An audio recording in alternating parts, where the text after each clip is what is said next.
Hello, hello. Cette semaine, un enseignement aussi simple qu'essentiel. Moïse, Moshe Rabbeinu, va citer le deuxième verset du Kriyat Shema. Vous savez, le Shema Israël, qu'on dit tous les jours, égrène la vie de l'homme tout au long de sa vie, depuis sa naissance jusqu'au départ de ce monde. Et donc, quel est l'enseignement? Il y a un enseignement essentiel qui est « Tu aimeras ton Dieu de tout ton cœur ». Mais en vrai, c'est écrit de tous tes cœurs. Vechol levavecha. Et ça, c'est important parce qu'on a deux cœurs. Ben oui. C'est peut-être pour ça qu'on a deux ventricules.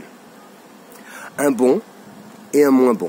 Alors avec le bon côté du cœur, on doit apprendre à se connaître, à connaître ses valeurs, ses qualités, ses compétences, ses aptitudes, afin de les travailler à fond et de pouvoir servir notre vie et également le monde avec ces capacités-là.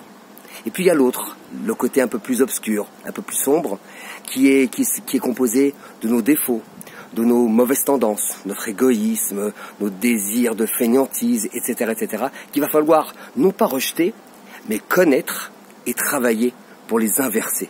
Et c'est ça le travail. Et c'est pour ça que c'est inscrit tout au long de la vie de l'homme. Vechol levavecha, avec tous tes cœurs. Tu peux pas servir simplement dans ce que tu aimes ou dans ce que tu sais faire. Tu dois aussi servir pour te parfaire. C'est ce qu'on appelle le travail positif et le travail négatif.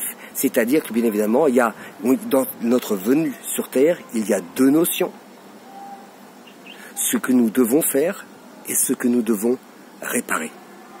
Donc c'est important de comprendre que si on ne fait que l'un ou l'autre, on ne va pas se faire le travail comme il se doit. C'est pour ça que tous ces maîtres se sont multipliés, chacun avec sa vision. Un, il avait plus une tendance à valoriser le côté positif, et il a dit, vas-y, va à fond là-dedans. Et l'autre, il disait, mais tu sais, tu as ça à réparer, c'est pas bien, il faut que tu travailles ça.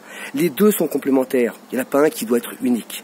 Donc apprenons à travailler ça, parce que, vous savez, je vais vous poser une question que vous allez poser à la table de Shabbat, et vous allez voir, ça va animer votre repas d'une autre façon. Je vous dis ça parce que on ne vit qu'une seule fois.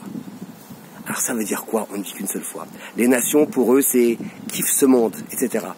Mais quand on dit également le fait on ne vit qu'une seule fois, c'est que notre vie, il faut la respecter dans tous ses aspects et avec toutes les composantes avec lesquelles on a reçu notre quotidien. Alors, posez cette question.